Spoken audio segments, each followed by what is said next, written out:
Hi everyone, and welcome to lesson 26. So here in 26, 27, and 28, we will we'll be covering chapter 11 in the book. So we'll be learning about impulse, momentum, and collisions. And so this lesson, we're going to just focus on what is impulse and what is momentum and how are they related. So the learning objective is to be able to apply what we call an impulse momentum theorem to interacting objects. So we've learned about interacting objects before, and so we'll learn what impulse momentum is, and that relationship between the two we call this impulse momentum theorem. And so we'll go and define that and learn to apply what that means. So an important term we're going to be using throughout this study of impulse and momentum is called a collision. And so a collision, we tend to think of it as sort of like when cars collide, and there's some accident or something, but it doesn't have to be that. It's simply a word to describe the interaction between two objects. So they can collide. They don't have to necessarily crash, but they just have to interact somehow. And so an example we have is if you ever play tennis or any racket sports, then you'll see this close up here of the tennis ball and the racket is you see that the ball actually collides, it hits, it comes into contact with the tennis racket, and we know that the tennis racket is, you don't really see it because it happens so fast, but if you actually slow motion and pause, you can see that net on the racket actually is able to move. Okay, and there's a good design. There's a reason why it does that, and a reason why tennis and racket sports work the way they do, and it has to deal with impulse and momentum.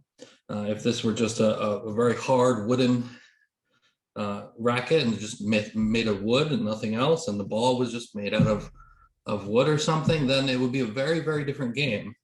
And we also see that, we don't see it too much, but there's actually not only does the mesh on the racket move, kind of squash, but also the tennis ball itself also squashes a bit too. And so here's kind of an exaggerated picture of that.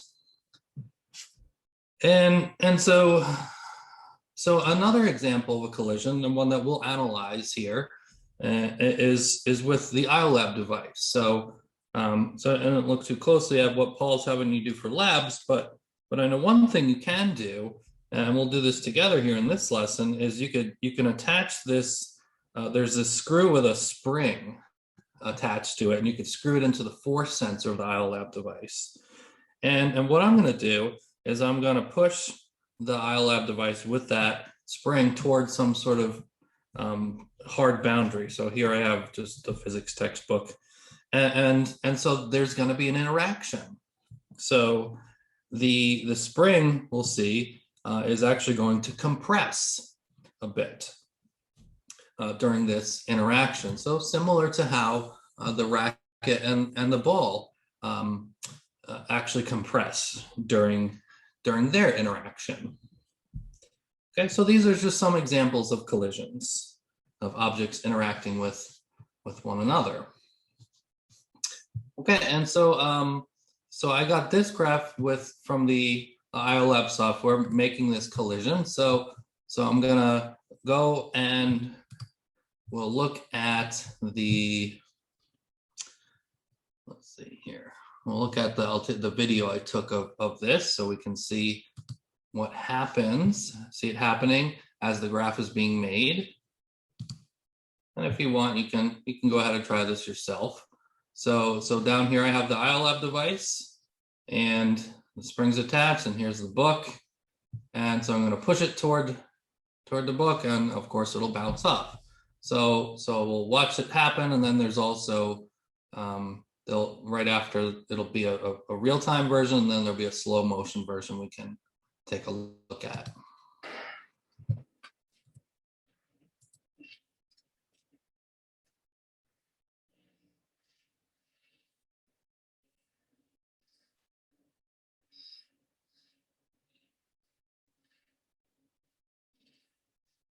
Okay, so so we could see kind of what's happening there. And it's still, even in slow motion, it happens pretty fast. But if I go right before the collision, it's approaching. And as soon as that spring hits, you'll notice what happens here is that initially the force goes up, okay, because there's that compression. And we also see that while that force is going up, that velocity changes, right? All of a sudden the velocity goes from negative, and then it starts going, having a positive slope. And then right at the peak there on the force versus time graph, that's where the spring is compressed the most. And then after, while it's decompressing, we see that the force goes back down to zero. Okay, so we'll go back to the lesson, and now that I took a screenshot of this, we could try to analyze it a little bit better than with that video there. So I'm going to make a line here. And what's nice with the iLab software is you can actually use the mouse to kind of bring it and collect data. So you know what I'm talking about. You've done it already. So so first of all, what we see happening is we have the force is zero, right? The force is just measuring what's happening in the force sensor where the spring is attached to.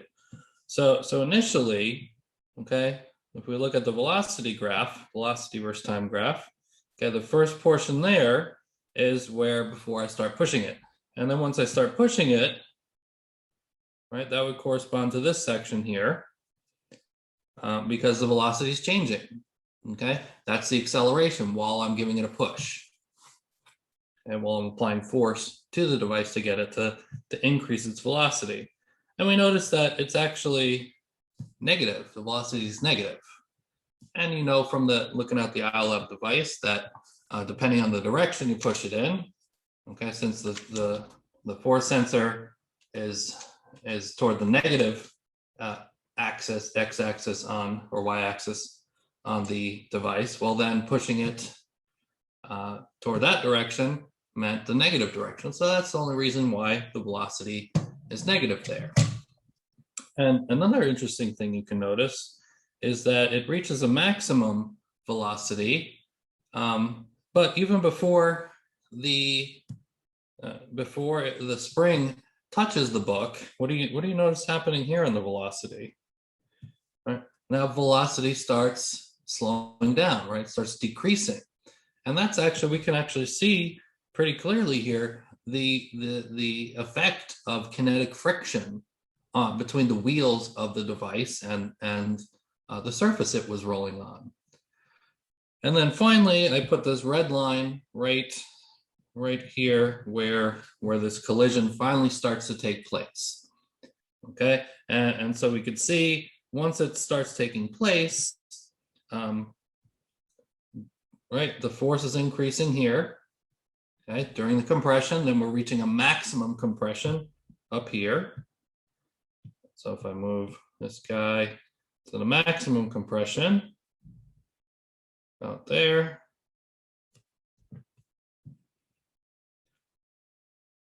okay, essentially what we see happening is that the device, right about at that maximum compression, the device's velocity is approaching zero, right? Because even though we have this straight line, right, the velocity is going like this.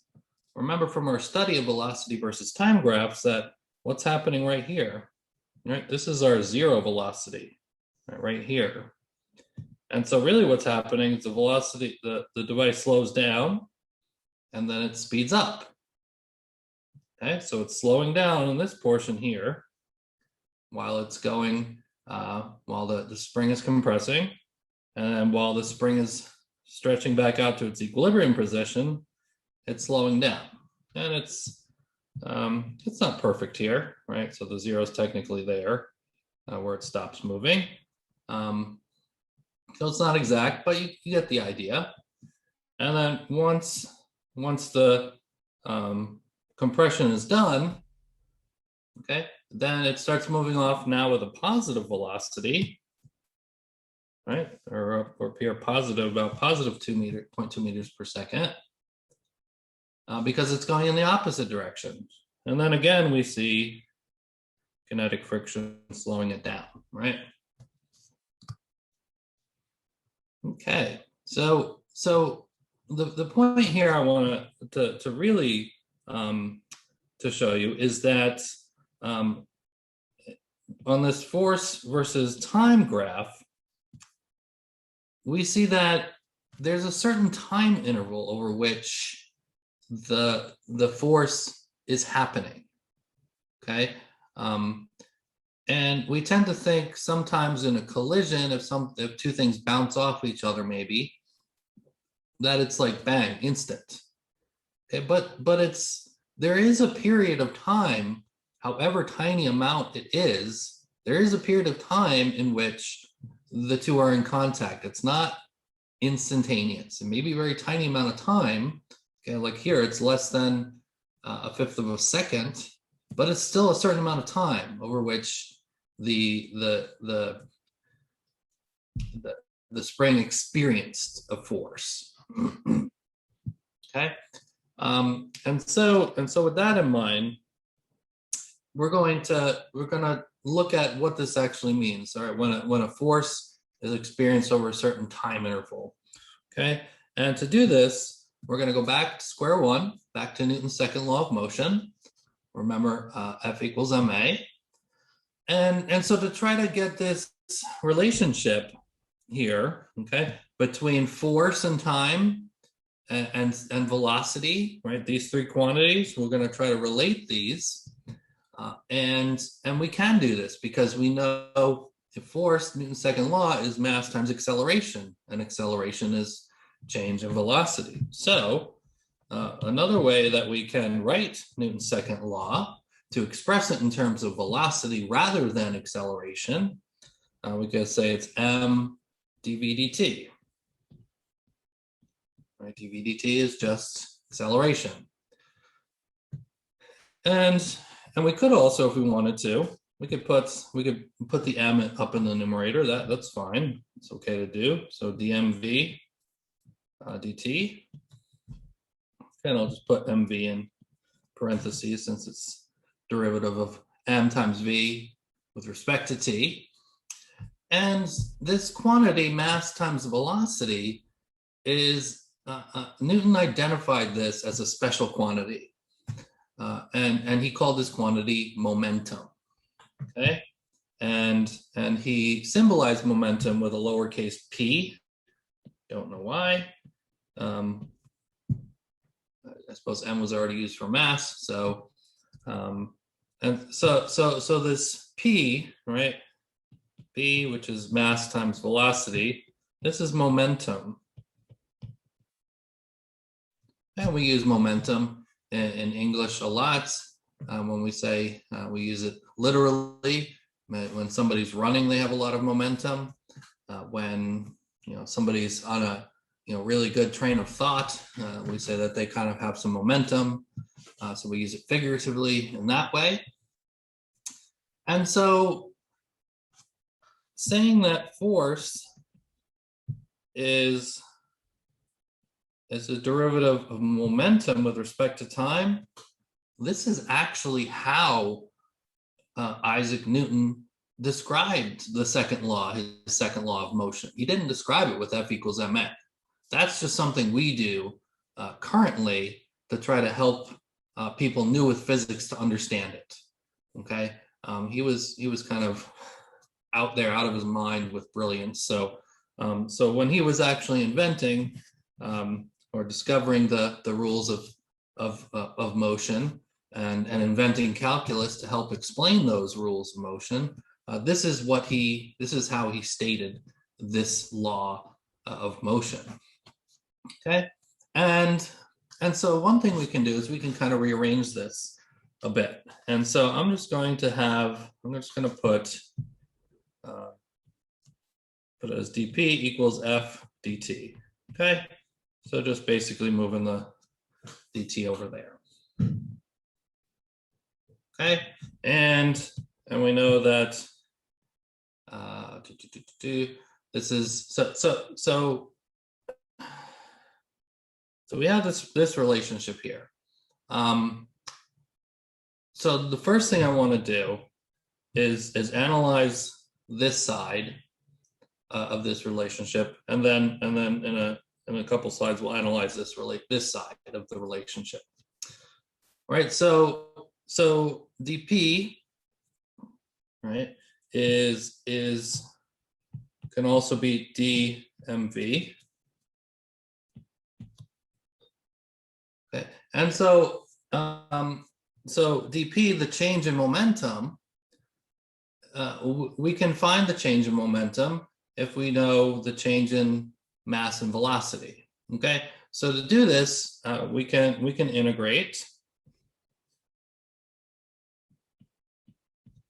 Okay, and a mass is going to be a constant, right? So really the only thing that is changing is velocity. So we can pull that mass out of the integral, and then we can integrate over velocity. And really then all we have left is that we have the mass times the final velocity minus the mass times the initial velocity. That's the change in momentum. Okay, so we could write change in momentum. All right, take it out of calculus terms, put it in algebraic terms. Change in momentum is mass times change in velocity. Okay, and so if we want to know, that's the change in velocity. If we care about just what is the momentum of a particular object, then it's whatever its mass is times whatever velocity it's moving with.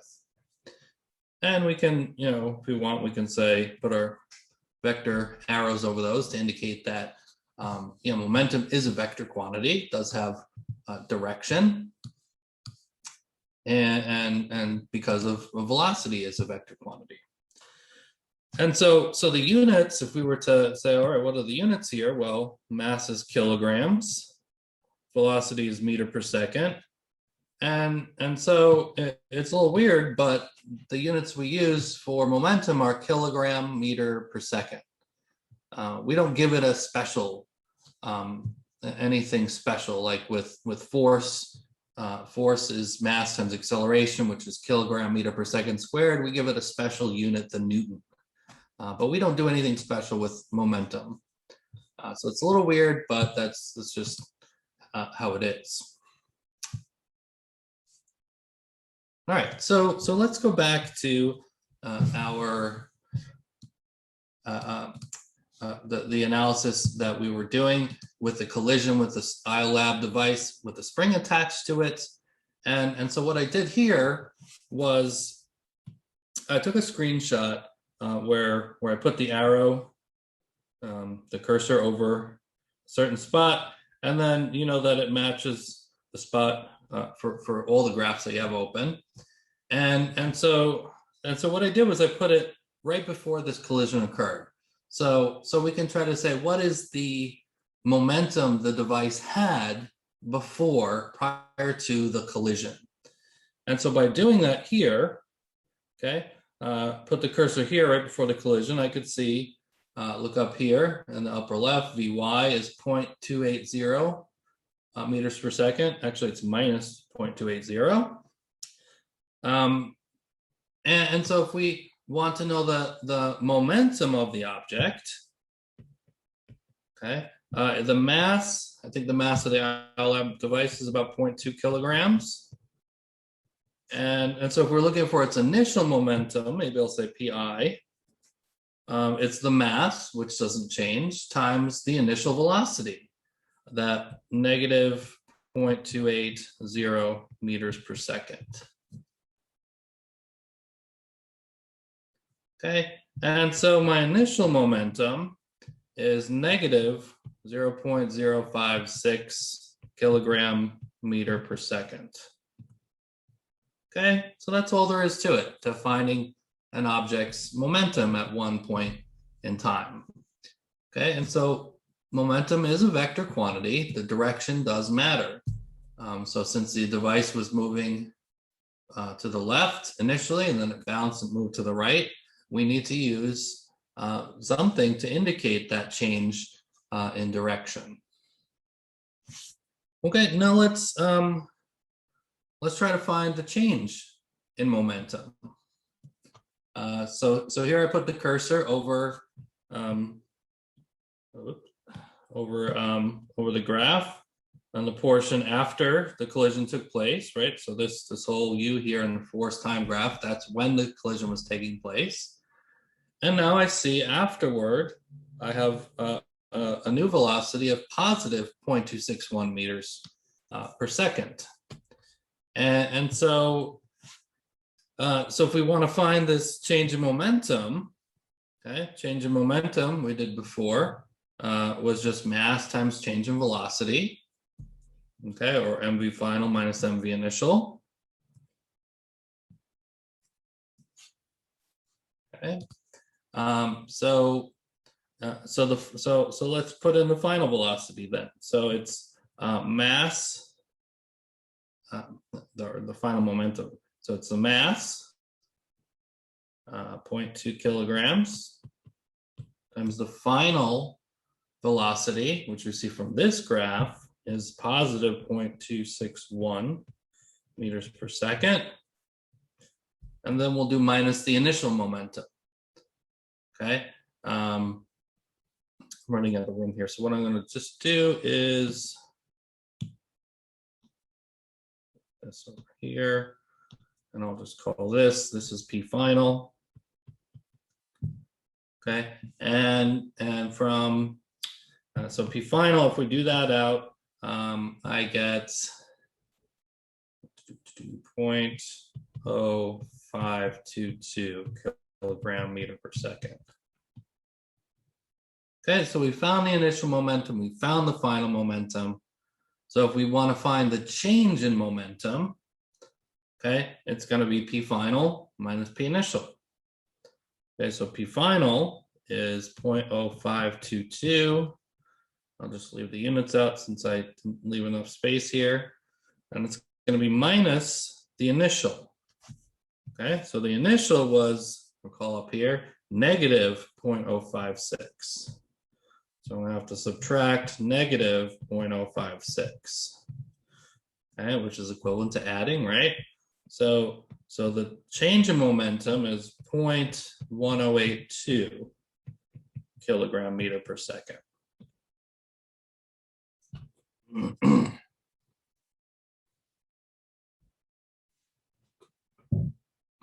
Okay, so here we're learning how to calculate momentum, pretty basic.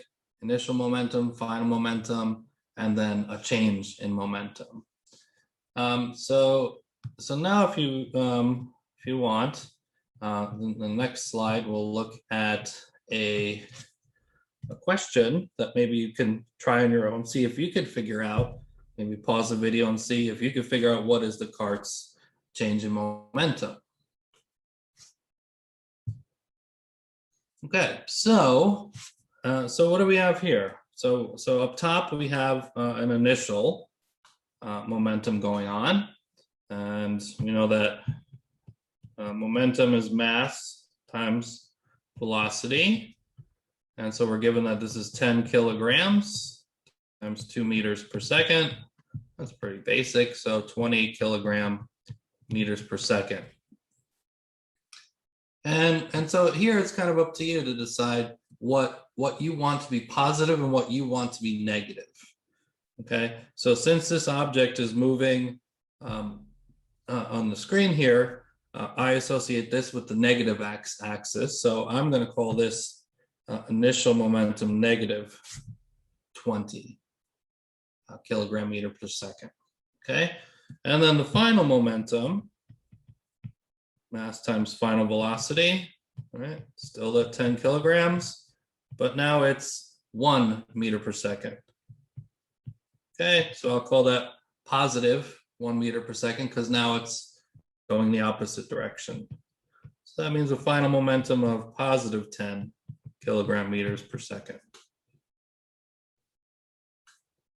Okay, so change in momentum is P final minus P initial. Okay, so P final is 10, positive 10 kilogram meter per second, minus P initial was a negative 20 kilogram meter per second. And so my total change in momentum is actually 30 kilogram meter per second.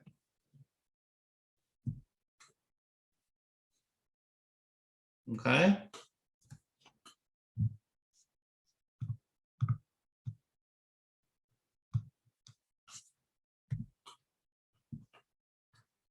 All right, so we analyzed the first side of this relationship that we derive from Newton's second law, change in momentum.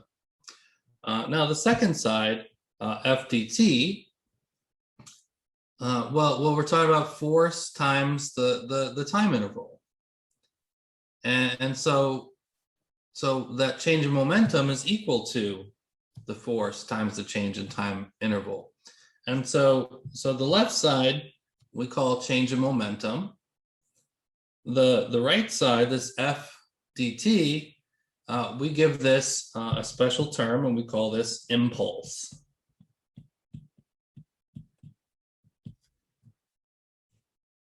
Right, and we symbolize impulse. We don't always symbolize it. Sometimes we just use F dt, but if you did want to symbolize impulse, it would be with a capital J. Again, I don't know where Newton or whoever came up with that, but that's what it is. And so if we want to find the impulse, okay, the force times the time interval, well then we can integrate to find that. So integrate F dt, and if the force is constant, we can pull that out of the integral. And then we could just integrate over the time interval, t initial to t final. And so then what we really have is f t final minus f times t initial. Okay, and so algebraically we could say impulse J is just force times delta t. Okay, and we could also rearrange the original relationship we came up with after we messed around with Newton's second law. Now we can say the left side delta p, so if we want to put this all in algebraic terms, change of momentum equals F delta t. Okay, and what we see as far as units, force is newtons and time is seconds, and so you might say a newton second is how we would define the units of impulse, but we know it's also equivalent to the kilogram meter per second because that is the units of momentum, and that should make sense, right? Kilogram meter per second on this side, and I'll just do kind of a side note here, is a newton time a second. And what's a newton? It's a kilogram meter per second squared, right? Times a second. Okay, and then so that second will cancel one of those seconds, and yeah, so the units do make sense. Okay, and so if we have a constant force, okay, so if we're looking at so if we're looking at the impulse, right? If we have a constant force and a time interval, well, if we have a force versus time graph, like we did with the IOLAB, well, then what is the impulse? It's just the area under the curve. Okay. All right, so now we have we've seen the one side of this relationship, change in momentum. We've seen the other side, impulse. Okay, and so in the case of the device colliding with the book and the spring attached to it, what we see is that the force is not, it's not a nice constant force, right? It's not nice and constant like in this graph here where it's flat. And we have this force that varies, okay? And we know it's it varies, and so it's not as simple as just area under the curve. Well, it is area under the curve, but we can't really do that quite accurately. We could, I suppose you could maybe model this as a rectangle or a triangle. The shape is essentially a triangle, and then if you put the cursor here and here, you could get that time interval. Or if you do what I did here, you see how it's all yellow in the back here. I highlighted that section, and it gave me a delta t up there. Okay, and so you could do half of base times height, and you probably get pretty close. But to get more accurate, though, okay, we would really have to integrate force times the change in time. Okay, and so the software is nice because it's actually programmed with the integration in it. So the software does the integration for you. All right, so we don't actually have to do it. So that's nice as far as your lab and stuff. And we know that if you click and drag over an area, it'll give you the area under the curve, okay, which is the integral. And on your software, that's the little lowercase a for area. And you'll notice that it's in Newton seconds is the units, okay? Okay, or another way you could do it is that this is also equal to the average force times the time interval. And you can actually find, if you click and highlight like I did here, you can find out what the average force is over that time. That's average is the mu, okay? So 0.949 newtons. And we have that time interval. So we can actually try to calculate this based on that data. So average force is 0.949 newtons times the time interval of 0.11268 seconds. And that gives us an impulse of 0.107 Newton seconds. Okay, and so we said impulse and momentum are equal. Well, we got here an impulse of 0.187 seconds. All right, change in momentum equals the impulse. And so our impulse we calculated to be 0.107. What did we calculate our change in momentum to be? Let's say that's a few slides back. Right here, we said it was 0.1082. Okay, so let's compare that. So 0.1082. All right, pretty close, right? Okay, so it's a little off about, you know, that thousandth of a kilogram meter per second or a Newton second, whatever you want to call it. But, you know, that had to do with, you know, did I place the cursor, drag the cursor over the same exact area as I did in the previous graph? Probably not. And so that's probably the reason for that slight difference there, but really, really close. Okay, and so we call this special relationship the impulse momentum theorem. Okay, the impulse an object experiences is equivalent to its change in momentum. So that's what we've been seeing as far as to this slide, I guess. That's what we've been seeing, right? Is that when we push that device, okay, it had an initial momentum. When it bounced off, it had a final momentum. So it had a change in momentum, but it also experienced an impulse, right? A time, right? That time interval during which it experienced that force. Okay, that's what we call an impulse. And these two are equivalent. And so we call this the impulse momentum theorem.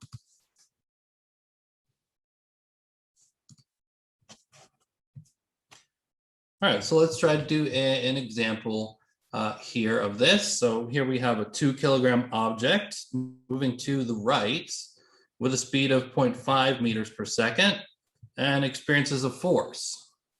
So what are the object's speed and direction after the force ends?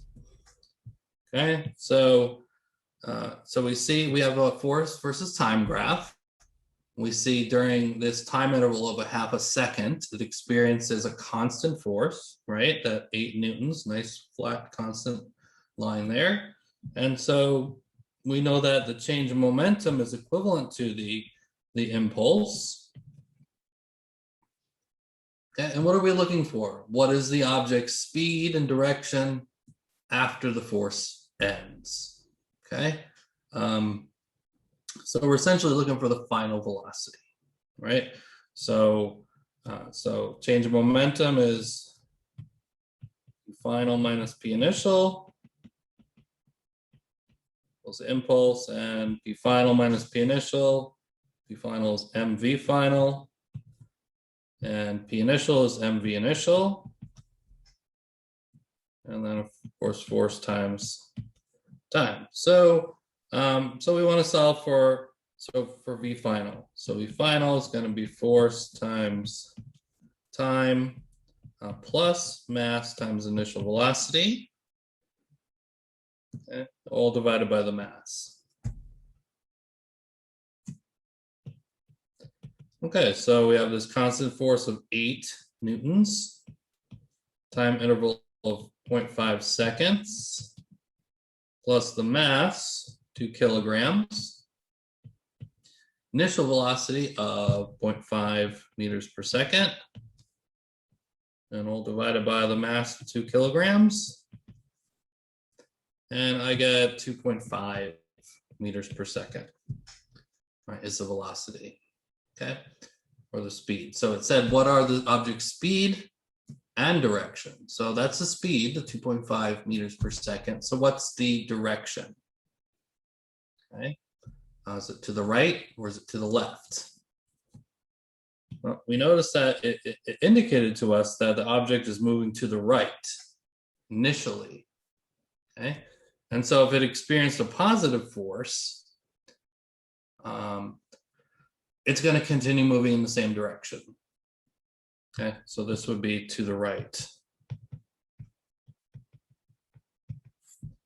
If it experienced a negative force, it would push it in the opposite direction, okay? And so then it would go to the left.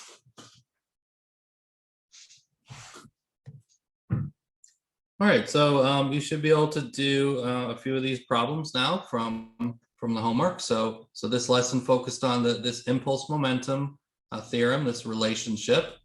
And so you should be able to try these problems now. And then there's also a couple problems on the Moodle page that might help you out if you need more practice watching us solve these problems. And so did you learn to apply the impulse momentum theorem to interacting objects? So we saw that this is the impulse momentum theorem. Change in momentum is equivalent to the impulse, or the force times time interval. And then we also learned how to kind of look at these graphs of force versus time. Okay, area under the graph is the impulse, and so that's it for lesson 26.